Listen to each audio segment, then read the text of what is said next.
You ever feel like a whole neighborhood's been waiting for a reason to look down on you? Like every hedge is trimmed just a little too perfectly, every porch light too bright, like they're not lighting the walkway, they're shining straight into your flaws. That's what it felt like when I moved into Weston Pines. It was me and my daughter, Jada. She was 9, full of questions and stubbornness. And me? I was 39, a retired firefighter with 2 bad knees, a pension that barely held together, and the stubborn idea that maybe we could start over somewhere new.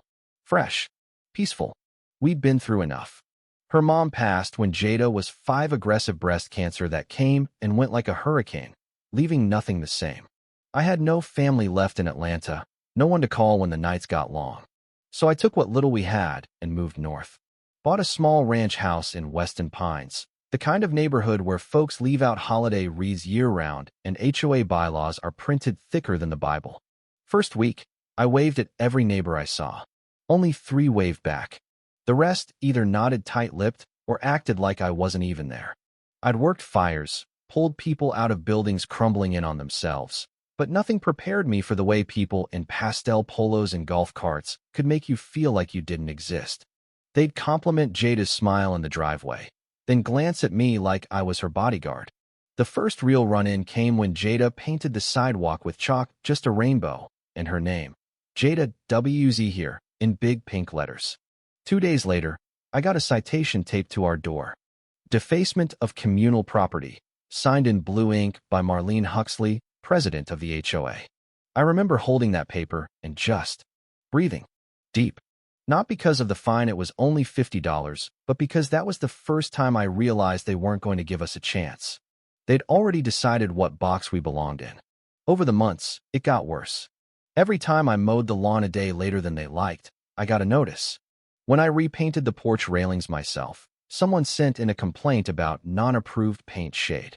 It was off-white. Off-white. I started documenting everything. Every letter. Every glare. Every time Marlene or her little HOA minions drove past my house slow, like they were casing it for a break-in.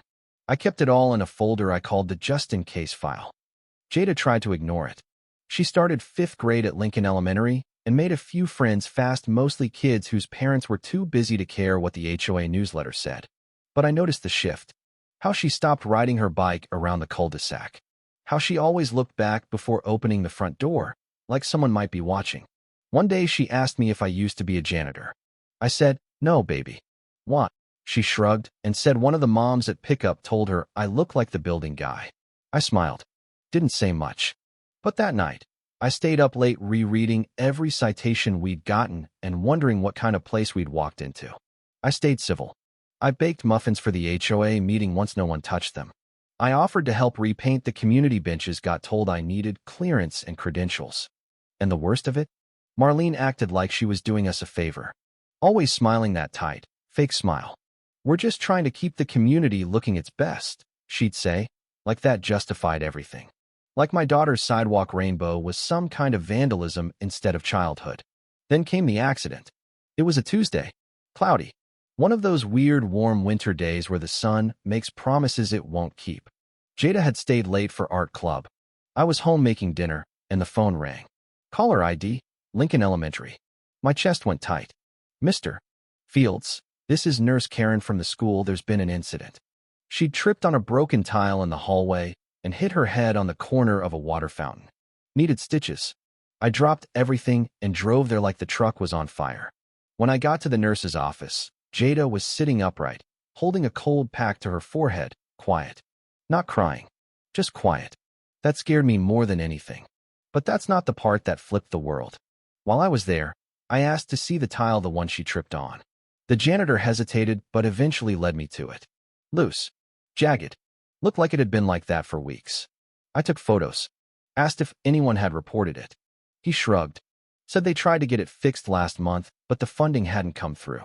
2 days later, I showed up to the next HOA meeting. Marlene was mid-sentence about someone's Christmas lights still being up when I raised my hand. "Point of concern," I said. "My daughter got injured at school because of poor maintenance. And I'm wondering if that kind of neglect extends to this neighborhood too, because I've documented 6 safety hazards in our communal areas over the last 2 months alone." The room froze.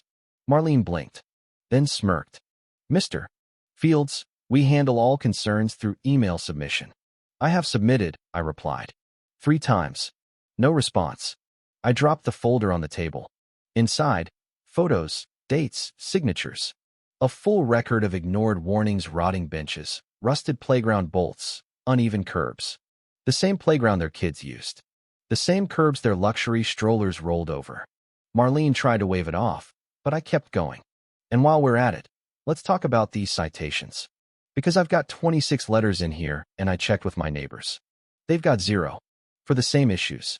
I let the silence do the rest. And then the shift happened. One of the younger dads, a guy named Shane who'd never spoken more than 2 words to me, leaned forward.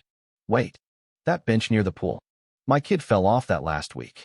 Marlene tried to move on, but it was too late. More voices joined. More heads turned. By the end of the meeting, I wasn't the guy they ignored anymore. I was the one who'd said what everyone else was too polite or too scared to say. A week later, I was asked to join the HOA safety subcommittee. I declined. Politely. Instead, I started organizing volunteer days, fixing up benches, repainting curbs, leveling sidewalks. And guess what? Folks showed up. Even some who hadn't looked me in the eye before. Jada came too, paintbrush in hand, her head held high. And Marlene? Well, she eventually stepped down for personal reasons. The real kicker? At the next school assembly, Lincoln Elementary gave me a community service award for helping repair the very hallway where Jada had fallen.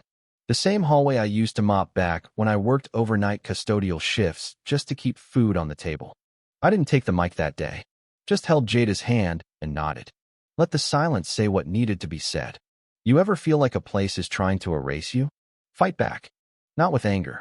With facts. With presence. With patience. Because sometimes, the most powerful thing you can do is stay and let them see who you really are. Let me know in the comments. Have you ever been underestimated because of where you came from, what you looked like, or who they thought you were? What did you do about it? This world changes when we speak. So go ahead. Speak. And if this story moved you, hit that like, subscribe, and turn on that bell. We've got more stories just like this, ones that remind us not just who we are, but who we refuse to let the world tell us we're not.